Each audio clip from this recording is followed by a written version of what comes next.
ማንም ከመሬት ተነስቶ ስለሚቀበጣጠረው ነገር ማዳመጥ ጀመርክ ማለት ነው።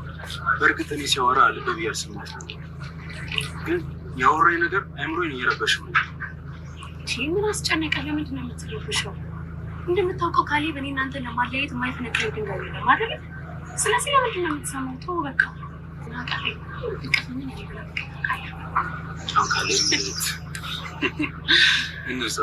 ስለ ሰው አውርተን ነው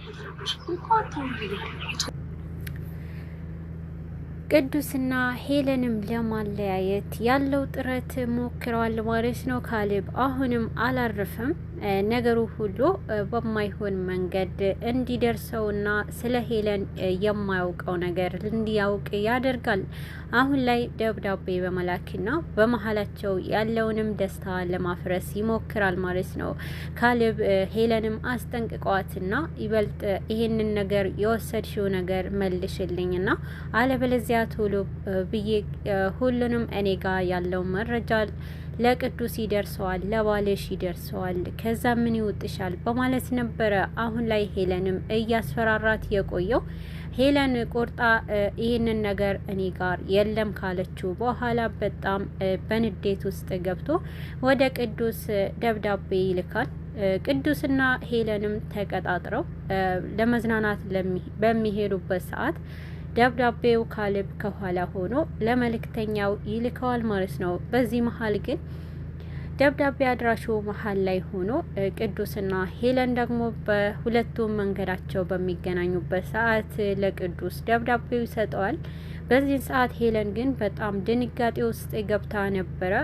ግን ደግሞ ሄለንም ለቅዱስ ያንን ደብዳቤ ከተቀበለ በኋላ ምንድነውና ይህን ነገር ብላ ነበረ።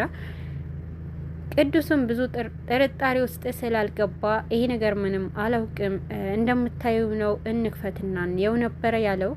ግን ደግሞ ቅዱስ ያላትንም ሀሳብ የማንም ደብዳቤ ሲመጣልክ እንደዚሁ ዝም ብለህ ከፍተህ ነው እንዴ ለማየት የምትሞክረውና ስለዚህ ለምንድን ነው የምትፈጥነው በማለት ነበረ እንዲዘገይ ያደረገችው።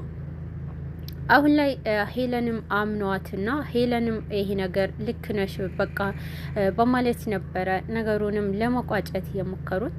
ሄለንም ደስታችን እንዳናበላሸው ዛሬ ውላችን በደስታ እንዋል፣ ይህንን ነገር ደግሞ ሊቆየን በማለት ደብዳቤውም ሳይከፍቱት እንዲሄዱ ታደርጋለች። በመሀል ግን ይህንን ነገር ከላከ በኋላ ቅዱስም እውነቱን አውቆ ከሄለን ጋር ጸብ ሲፈጥር ማየት ነበረ የናፈቀው። ያንን ነገር ሳያይና በደስታ ተቃቅፈው በፍቅር ሲሳሳቁ ሲሄድ በሚያይበት ሰዓት ካሌብም ጸጉሩን ይዞ በጣም እየተናደደ ቆይተዋል ማለት ነው። ግን ደግሞ ሄለን አሁንም ቢሆን ከቅዱስ ፊት ለፊት ላይ ደስተኛ እንደሆነችና ይህንን ደግሞ ካሌብ ፊት በጣም በንዴት ትሆናለች። ሳምሪ ወደ ቤት የሄለን አክስት ፋሲካ በምትመጣበት ሰዓት ሳምሪም ቤት አዲስ ስለሆነችባት ማነሽ በማለት በጣም በጥርጣሬ ሆና አልከፍትም ትላታለች። ማነሽ ደግሞ አንቺ ወይስ እዚህ ቤት እኔን ረስተውኛል በማለት ነበረ ሳምሪንም ስታመነጫጭቃት የቆየችው።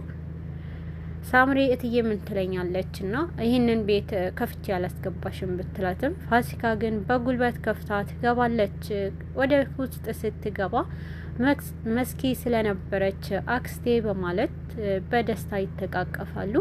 ይህንን ያየች ሳምሪ ጭንቀቷ ይጨምራል። ግን ደግሞ ሳምሪ ይሄ ባየች ሰዓት በጣም ጨንቋትና ሄለን ላይ ምንድን ነው የሚያሴሩባት ብላ ነበረ ሀሳብ ውስጥ ያጋባችው። በመሀል ይሄንን ነገር ሲገናኙ መስኪና አክስቷ ፋሲካ በሚገናኙ ሰዓት እንዴት ልትመጪ ይችለሻል አክስቴ በማለት ነበረ መስኪ የጠየቀቻት። መስኪ ጥያቄው ስታቀርብላት ምን ብለሽ ነውና ይሄንን ነገር ረሃብ ድህነቱን በላኝ በማለት ነበረ አክስቷም የነገረቻት። ታዲያ እንዴት ይሄንን ነገር እንዴት ብለሽ ወደዚህ ገባሽ ብትላትም የመጣችበት ሁሉንም ነገር ለመስኪ ትነግራታለች።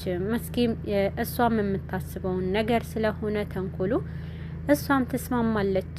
እኔ አሁን ላይ ምንም የለኝምና እዚህ ደግሞ ለማንም የሰጠችው እህቴ ቤቱን የእሷ ንብረት ለመውሰድ ነው የመጣሁት ትላታለች። በዚህ መሀል መስኪ ደስተኛ ሆና አክስቴ እኔም ይሄንን ነበረ ስፈልግ የቆየሁት እንኳን መጣሽልኝ በማለት ለመተባበር ሁለታቸውም ይስማማሉ። በዚህ መሀል ግን አሁንም ቢሆን ነገሩ እኔ ብዙ ጊዜ ፈልጌ ነበረ። ቤት ውስጥ ያልፈለኩበትንም ቦታ የለም።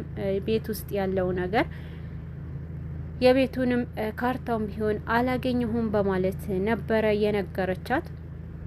ይሄ ባለቻት ሰዓት መስኪ ግን ደግሞ ፋሲካ ሁለታችንም አንድ ላይ ሆነን ፈልገን እናገኘዋለን፣ እሷ ብቻዋ ለምን ትበላለች በማለት ነበረ ለመስኪ የነገረቻት። መስኪ እሷ እናቴ ናት፣ አሳድጋኛለች፣ ምንም ቢሆን ለሂለን የደረሳትን እኔም መካፈል እፈልጋለሁ በማለት እኔም የእህቴ ድርሻ ያስፈልገኛል በማለት ነበረ። አሁንም ፋሲካ በጣም እንትን ያለችው ሳምሪ ጭንቀቷ ጨምሯል። ቤት ውስጥ ሲያወሩ መስኪና ፋሲካ በሚያወሩበት ሰዓት እትዬን እየጎዷትና እትዬ ላይ መጥፎ ነገር እያደረጉ ነው በማለት ነበረ ሄለን እስክትመጣ በራፍ ላይ የጠበቀቻት። ሄለን በምትመጣ ሰዓት ነገሩ ሁሉ ይበልጥ ለማስረዳት ለሄለን ትሞክራለች። ግን ደግሞ በር ላይ አጠባበቋ በጣም አስጨንቋት ነበረ። ሄለን የፈራችው የነበረው ካሌብም ያ ነገር ከሰጠ በኋላ አለመሳካቱ ሲያውቅ ይበልጥ ወደ ቤት መጥቷል፣ እየረበሸ ነው ወይ በማለት ነበረ ነገሩ ሁሉ ድንጋጤ ውስጥ ያስገባት።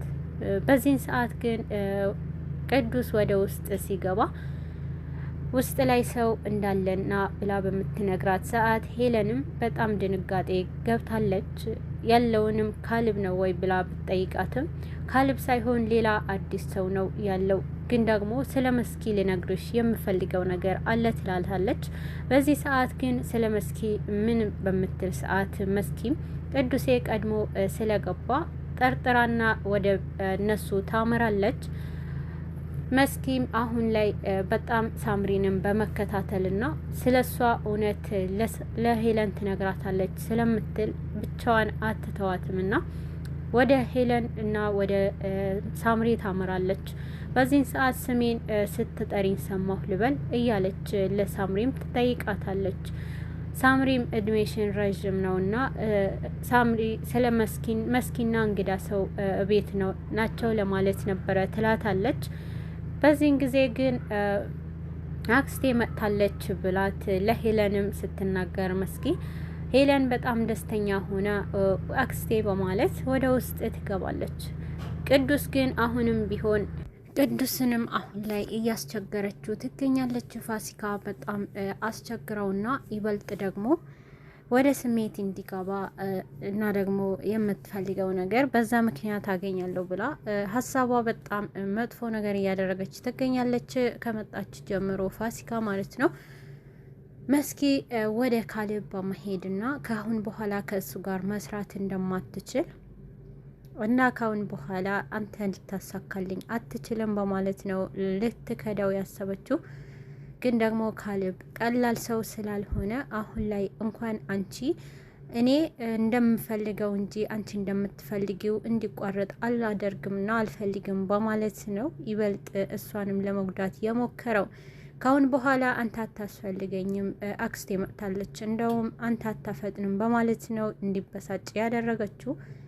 መስኪ ይሄ ባለችው ሰዓት ካሌብን በመናደድ እንቅ አድርጎ ነበረ የያዛት። እና ደግሞ ሌላ ነገር አደርጋለሁ ብቴ ለሄለንም መጥፎ ሆነ ነገር አደርጋታለሁ ብቴ አለቅሽም በማለት ነው ካሌብ አሁን ላይ ለመስኪ መጥፎ ነገር እንዳታደርግ ያስጠነቀቃት ማለት ነው። መስኪ አሁንም ቢሆን ፍላጎቷ የሄለን የሆነውን ነገር ከአክስቷ ጋር በመተባበር ለመውሰድ ነው። ይሄንን የምታውቀው ሳምሪ ደግሞ ይበልጥ ሳምሪንም በማስፈራራትና የእንጀራ ገመድሽ እበጥሳለሁ በማለት ነው መስኪ ስታስፈራራት የቆየችው። ሳምሪ ግን ምንም እንኳን ቢፈጠር ካሁን በኋላ ዝም አልልም በማለት ነገሩ ሁሉ ለሄለን ለማስረዳት ትሞክራለች። ይበልጥ ፋሲካ ከመጣች በኋላ ነገሩ ሁሉ የውልሽ እች ልጅ ከዚህ መባረር አለባት በማለት ፋሲካም ለመስኪ ትነግራታለች። መስኪ ነገሩ ሁሉ ትንሽ እንጠብቅ በማለት ነው አሁን ላይ ለሳምሪ መጥፎ ነገር እያደረጉባት የሚገኙ። ቅዱሴ ክፍል በነበረበት ሰዓት ግን ደግሞ ሄለን እንደሌለች ካወቀችው በኋላ ፋሲካ ወደ ቅዱስ ክፍል ትገባለች። በዚህን ሰዓት በጣም በመደንገጥና አልጋ ላይ በነበረበት ሰዓት ወደሱ ትጠጋለች። ቅዱስ በመደንገጥ ከሷ ለመራቅ ይሞክራል። ምን ለማድረግ እየሞከርሽ ነው? ከኔ ራቂ በማለት ነበረ ንዴት ሆኖ ያናገራት። ይህንን ነገር ከዛ በፊትም እንደምታደርገው አውቃለሁና ሴሰኛ ነበርክ በማለት ነው ያለፈው ታሪክ እንዲያስብ ያደረገችው። ግን ደግሞ እሱ ያለፈው አልፈዋል፣ ካሁን በኋላ ግን አንቺ የኔና ሄለን ህይወት እንድትበጠብጪ አልፈልግም በማለት ከነሱ እንድትርቅ ይነግራታል። ግን ደግሞ ይሄንን ነገር እንደማይሆንና አንተ በጣም ሴሰኛ ነክ አውቃለሁ እኮ ከዛ በፊት ብዙ ሴቶችን እንደምታሯርጥ ትለዋለች። ካሁን በኋላ አይኔ ላይሽ አልፈልግም በማለት ከቤት ያባረራታል። ከክፍሉ እንድትወጣ ሲያደርጋት ገፍትሮ ነበረ ቅዱስም ያስወጣት። ፋሲካም ንዴት ውስጥ ገብታና ምንድነው ምን ሆነ እንዲማ አድርገኸኝ አልተውህም፣ ቆይ ያሳይሃለሁ በማለት መጥፎ ነገር ታስብበታለች። በዚህን ሰዓት እኔ እሰራልሃለሁ እያለች በቁጭት ውስጥ ፋሲካም መጥፎ ነገር ለማድረግ ስትሞክር ግን ደግሞ ሳምሪ ሮጥ ብላ ትመጣለች። እንዴ እትዬ ክፍል ምን ታደርጋለች በማለት ነበረ ሳምሪም ጥያቄዋ።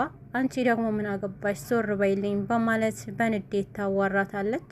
ካሌብንም ለማናገር ሄለን ወደሱ ታመራለች። ሄለንም በመድረስ እሱ ጋር ካሁን በኋላ ከህይወቴ ራቅ እያልኩህ ነው፣ ለምንድን ነው የምትበጠብጠኝ ብትለውም ካሌብን ካሁን በኋላ አልለቅሽም፣ እኔ አንቺ የኔ ካልሆንሽ ለማንም ልትሆኚ አልፈልግም በማለት ያስፈራራታል ማለት ነው። ካሌብ አሁን ላይ መስኪ ምንም እንኳን ለመተባበር ቢሞክርም ግን ደግሞ መስኪ ሄለንንም እንደማትጎዳት እኔ ከጎና ሆናለሁ ብሎ ቆርጧል።